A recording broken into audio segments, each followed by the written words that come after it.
All right, today I'm reviewing our Chargepoint Home Flex Level 2 EV charger, 240 volts, about a 23-ish foot long cable.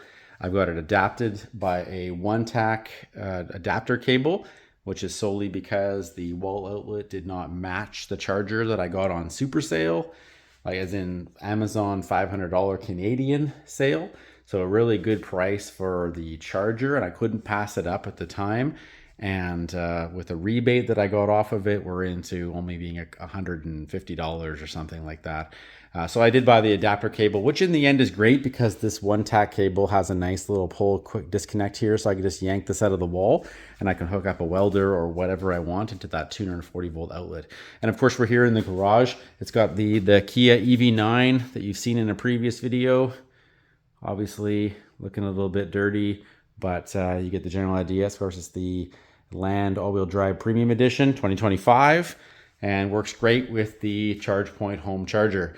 Overall, nothing really negative to say about this. It's UL certified, and the company's been around since 2007.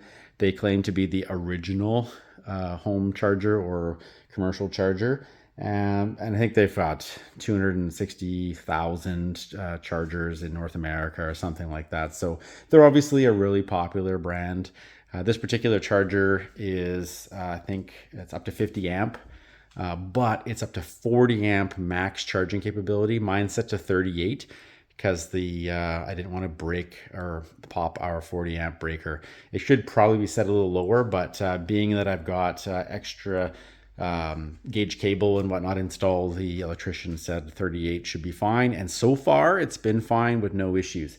Again, I've had this for 11 months, but only been using it for about 2. But as you can see, there are indicator lights. The Wi-Fi light is on the top there. Wi-Fi light has been on the entire time. So no issues with Wi-Fi. It's been steady, rock solid, and it's honestly not very close. The Wi-Fi router is in our crawl space, which is probably about 65 feet away. So it's been holding pretty steady Wi-Fi connection with no real issues. Generally speaking, it's super easy to use. I had no issues with it at all. So you can see here, there's just a big button on the top of the connector. And you can see here, it's just the top portion of a CCS connector.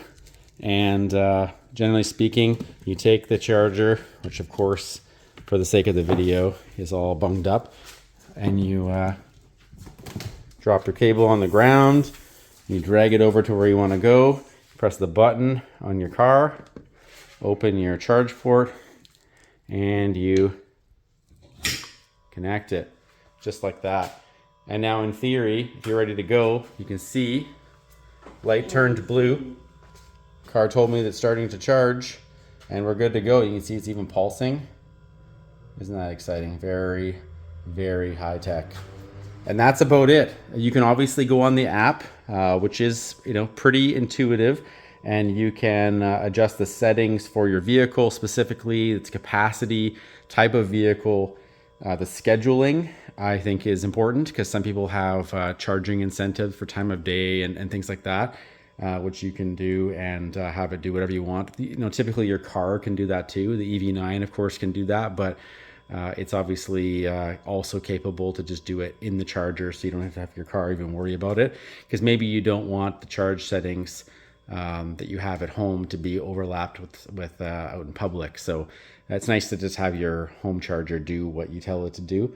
Other than that, the best thing I think about this particular charger to me was that I got it on sale, and that because it's old, by old, I mean the company has been around a long time and it's been a long offered model.